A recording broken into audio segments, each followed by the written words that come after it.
Sveiki, mėlyjeji. Londonas neretai tampa antrais namais. Tokius namus čia surado ir garsus modelis Monika Gasparavičiūtė. Išvykusi gana jauna iš Lietuvos, čia kyla sparčiai karjeros laiptais. Sutikite, Monika Gasparavičiūtė.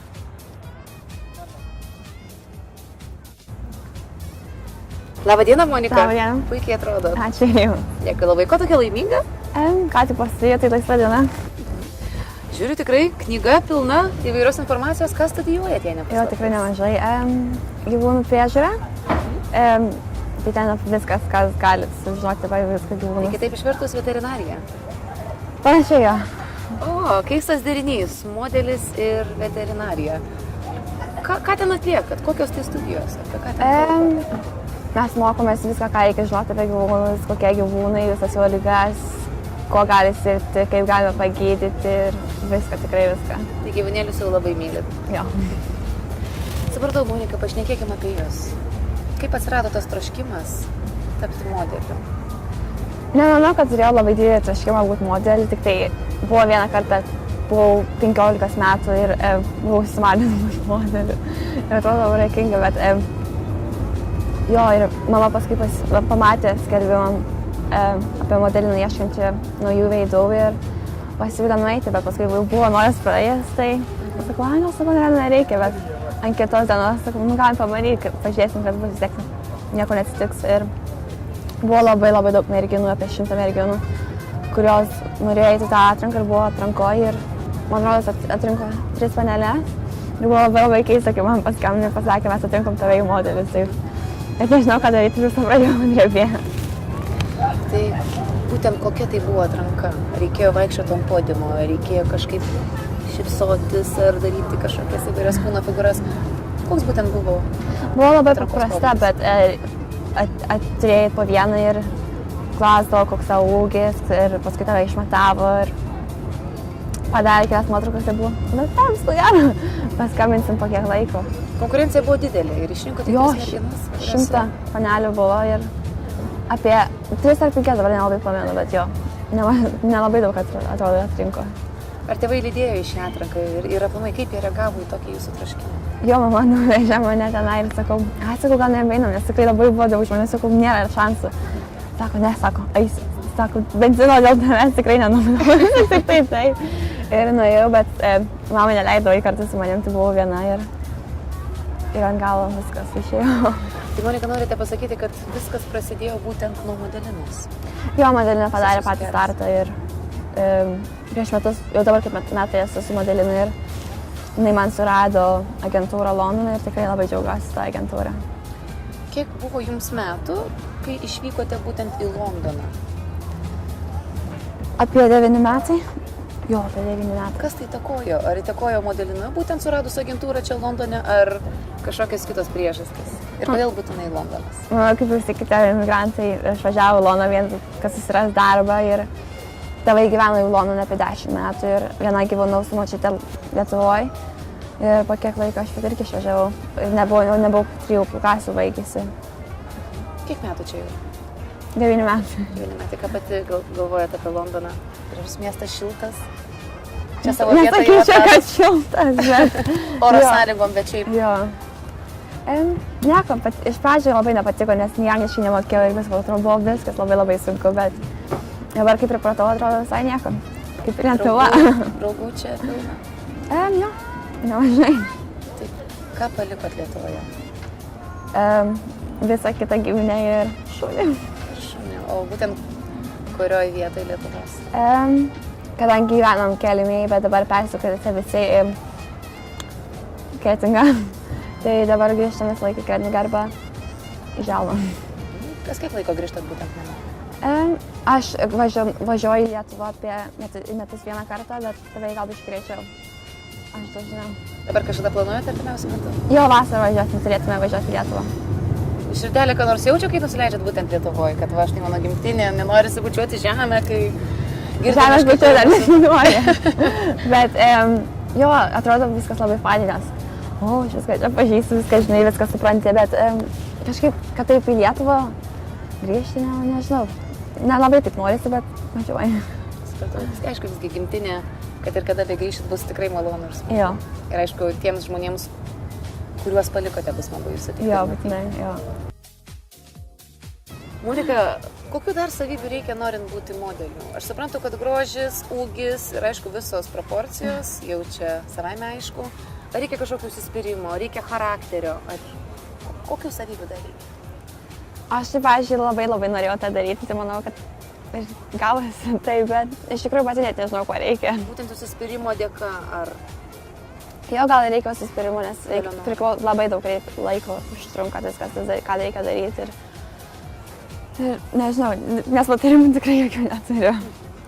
Žodžiu, esate kokia esate ir tiesiog duota iš gamtos, iš tėvų ir, žodžiu, visas komplektas jums leidžia kreipti karjeros laiptais. Jo, turbūt gal. Kiek žinau, dirbate su įvairiomis agentūromis. Kokios tai agentūros, nes jos yra labai garsios čia? Londone tai... Lietuvoje tai dabar esu priklausoma modelinėse kaip metai laiko. Londone su Fest, jau ten irgi beveik metai laiko greit bus. Ir buvau išvažiavusi į Milaną vieną kartą, porą dienų. Ir... Patiko? Nepatiko? Kodėl? Nemanau, kad buvau pasiruošusi. Ką ten daryti reikėjo? Viskas, ką ir čia ir Lietuvoje reikėtų daryti, bet nebuvau pasiruošusi. Didesnė konkurencija negu Lietuvoje? Jeigu šnekant apie čia Londone agentūras, kuri prie širdies labiausiai, su kuria šilta dirbti, kurioje saugiai jaučiatės, kurią galėtumėte skirti? Man visos agentūros yra labai fainos, bet kadangi aš esu Londone ir būnu dažniausiai Londone, tai aš daugiausiai bendrauju su Londono agentūra, tai jie iš tikrųjų yra labai faini žmonės ir tikrai dėl jokios agentūros Londone daugiau nekeiščiau, aš noriu būti tokia agency, bet tikrai nekeiščiau. Žodžiu, kaip šeimoje. Jo, tikrai. Kiek žinau, kiekvienas žmogus, kad ir koks bebūtų užimtas, jisai turi kažkokį tai savo laisvą laiką. Aš norėčiau paklausti, kaip leidžiate savo laisvą laiką, jeigu jo kažkiek turite? Studijos, aišku, ir modelio darbas yra labai įtempta, bet aš manau, vis tiek kažkiek to laiko atsiranda. Jo, būna labai daug darbų iš tikrųjų iš mokyklos ir kadangi kada turiu laisvę, tada galiu dirbti. Bet kai būnu laisvę, tai būnu su draugais arba dar kartais savaitgaliais reikia eiti irgi į mokyklą, kad visus gyvūnus prižiūrėti ir dirba su draugais arba mokykla. Turime prižiūrėti gyvūnus. Jo, nes kadangi mes kolegijoje turime labai daug visokių įvairių gyvūnų ir jas reikia išvalyti, pamaitinti. Netgi valyti? Jo. Kaip atrodo tokio įspūdingo grožio modelis valantis gyvūnų gardą? Paprastai, kaip visi kiti žmonės. Nes iš tikrųjų labai norėčiau baigus studijas dirbti zoologijos sode. Tai ten dar daugiau būtų ką valyti iš tikrųjų. Tai žodžiu, dienotvarkė prasideda nuo kavos puodelio ir seka studijos, o po to... Jeigu yra laiko, tada jo. Kiek lieka laiko? Jo. Žodžiu, jūs visai kitai veiklai. Tai norit pasakyti, kad modelio darbas jums yra daugiau kaip hobis? Jo. Nors vieną kokį atsitikimą, juokingą, iš veterinarijos pamokėlių, kaip ten juos prižiūrit, gal kokį turite, pasidalyti su mumis. Buvo vieną kartą, kad reikėjo pristatyti mano kolegę tiems žmonėms, kurie nori mokintis tą patį specialybę. Ir buvo pristatytas stalas ir iš visų skirtingų gyvūnų buvo sudėtas išmatos į skirtingus dydžius. Jo. Ir tai žmonės, kurie ateidavo, turėdavo atspėti, kokį gyvūną būdavo išmatos. Jums atiteko? Man nereikėjo, nes kadangi aš buvau, kurie pristatė kolegiją, tai tiem žmonėm, kurie norėtų mokinti tą pačią specialybę, tai gal mėginti. Ir kaip pavyko? Mūsų darbus. Kai kuriem pavyko visai neblogai, bet kai kurie taip nelabai. Na, aišku, ten tai visi dydžiai, ar čia pagal kvapą reikia? Buvo taip, kad mokytojai pagal kvapą spėliojo. Žmogaus nebuvo? Ne. Sakykit, visi puikiai žinom, kad modelis dažniausiai einantis gatvėje vos pastebimas, jeigu negrožis, aišku, nes yra tiek kūdas, žmogaus organizmas išsekintas įvairiomis dietomis, badavimu netgi. Ar tai yra tiesa? Ar tikrai reikia tai badauti ir galbūt tik tais vienas salotos lapas per dieną? Nereikia badauti, aišku, reikia tai valgyti reikia ir sportuoti. Man tai yra labai sunku, nes labai mėgstu pavalgyti. Ką mėgstat valgyti? Labai mėgstu cepelinus. Cepelinus būtent, kurie ne taip jau ir gerai, ar ne? Labai. Bet jo, aš iš tikrųjų mėgstu labai pavalgyti, bet iš pat pradžių, kai pradėjau dirbti, tai stengiausi kuo greičiau numesti svorį. Nelabai daug ką valgydavau ir iš tikrųjų būdavo, kad ir apsiverkdavau, nes tikrai valgyti norėdavau ir labai sunku būdavo ir net energijos daug nebuvo. Bet iš tikrųjų nelabai gerai badauti. Bet pati kažkokios dietos laikote? Aš iš jų nevalgau, stengiuosi. Išeina? Kartais. Paskui pusryčiai būtinė. Bet mūsų mergaičia taip jau pasišnekėkim, tai ką pusryčiams valgo? Pusryčiams valgau košę ir vakarėlį. Tik tiek pietus. Tai valgau kartais obuolį prieš pietus ir pietum dažniausiai valgau vaisių arba salotų. Ir viskas. Vėl obuolį. Ir paskui vakarienė arba sriubos arba kratai. Kas jums išrūpinasi, kas ruošia valgyti? Kai pati atsirinkdavau pati savo maistą, tai dažniausiai aš tai valgau viską, ką paruošia, bet aš stengdavausi pati surasti be jokių ten riebalų ir ten įsidėti be nieko, bet viskas ir taip toliau. Tai būdavo, kad visai tokia griežta. Ar yra kažkoks žmogus čia, kuris koreguoja jūsų, sakykime, apimtis? Jo, agentūra. Sako, kažkaip negerai. Jo, agentūra. Centimetrai virš. Būna. Pasipasakokit, kaip ten būna. Kas porą savaičių tave pamatuoji ir jeigu būna, kad ten porą centimetrų daugiau, tai gauni vėl būt griežta savį ir vėl mes svorį. Baudos kažkokios už tai yra. Būtų nebūna, bet negauni darbą. Kaip vyksta užsakymai, kaip vyksta pats darbas? Agentūra siunčia jūs pas užsakovą ir jūs, reiškės, ko puikiausiai modeliuoja drabužius, ar kažkaip tai ir po to? Jo, agentūra kiekvieną vakarą atsiunčia tau e-mailą ir pasako, ar turi castingo ar ne. Ir jeigu turi ten susirandi, kur viskas yra, paskui arba žemėlapį turi su tavim ir eini tenai. Ir turi būti labai drąsi ir ten parodyti savo knygą. Labą dieną ir taip toliau, bet... Turite savo nuotraukų žurnalą? Čia ne. Bet... jo, ir ten turi parodyti. Mačiau, kad nuotraukos pas jūs tai tikrai įspūdingos. Aš labai.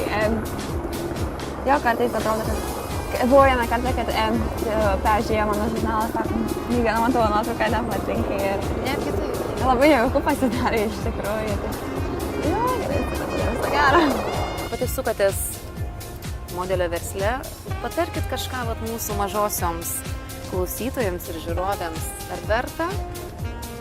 Ir kažkokių tokių patarimų, kaip tą kelią pasiekti, nuo ko pradėti. Kažką tokį patarkit. Tom besvajojančiam. Iš tikrųjų yra verta, nes, pavyzdžiui, aš anksčiau būdavau labai drovi ir kai pradėjau fotografuotis, iš tikrųjų labai pradėjau pasitikėti savim. Ir atrodo dabar, galėčiau padaryti beleką, nes tikrai nebūčiau tokia drovi. Bet patarimų iš tikrųjų nežinau, nes jeigu labai nori, tai dar išeis, bet pradėti reikia, kad reikia susirasti agentūrai ir ją nueiti ir pasirodyti ir taip toliau. Bet buvo vieną kartą, kaip aš ieškojau agentūros Londone ir užkliuvau už netikros agentūros.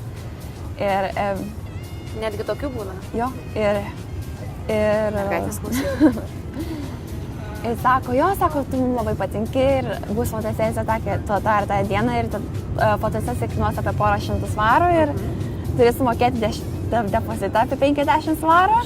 Ir paskui, jeigu man patiks nuotraukos, galėsim nusipirkti nuotraukos už tiek ir tiek pinigų. Ir sakau, mama, davai, nes buvo pats pirmas kartas, bet nieko iš tikrųjų nežinojau. Ir paskui pasirodo, kad nėra agentūra ir niekada negalima už fotosesijas tau mokėti, nes jeigu tu pateiksi, jie tau pati viską pasiūlys ir... Reikia labai atsakingai žiūrėti. Jo, labai atsargiai ir paskui buvo, kad pasakėm, kad mes net važiuosim, sako, tai tikriausiai baudą mokėti ir taip toliau, bet paskui buvo toks, pradėjom visi pyktis ir nieko paskui nuo to negirdėjom. Na, žodžiu, visuose, kaip sakyt, gyvenimo atvejuose yra ir sukčių, yra ir... Jo, reikia būti labai atsargiam. Iš tikrųjų nebuvo baisu, kaip reikėjo išvažiuoti iš šalies, nes net nežinai, kur tu važiuoji ir kas gali būti, tai ten buvo žiauriai baisu. Bet aišku, jeigu troškimas veda, Jo, kodėlgi nepabandžius. jo, jeigu nepabandys, nežinosi.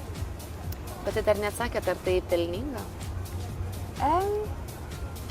Manau, jeigu dirbtum kiekvieną dieną ir visą laiką būtum, ir nebūtų mokslo ir tada galėtum dirbti, būtum visą laiką laisva, tai gal manau ir išeitų kas nors, bet dabar savo aš nesakyčiau, kad yra labai pelninga. Galbūt dėl to, kad gal dar jauna? Ir jauna, ir nėra daug laiko iš tikrųjų, kad darbam.